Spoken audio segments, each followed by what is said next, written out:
Mä oon ollut vaan Suomessa 7 kuukautta. Anteeksi, jos mä teen virheitä.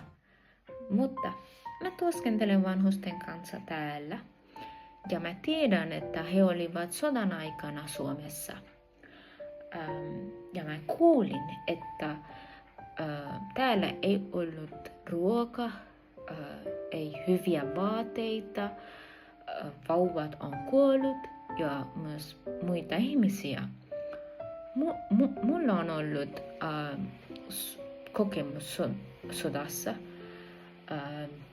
omassa maassa, mutta meillä oli ruoka ja tärkeitä asioita. Ainakin mun kokemus on näin. Mutta mä kuulin, että se oli ihan vaikea täällä, ihan raskas.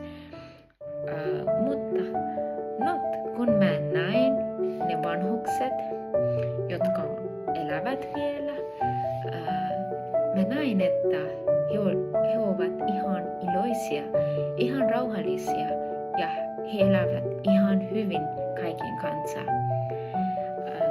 Sen takia mä voin sanoa, että totta kai suomalaisilla ihmisillä on sisu.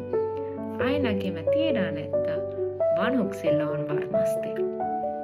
Hyvää itsenäisyyspäivää kaikille!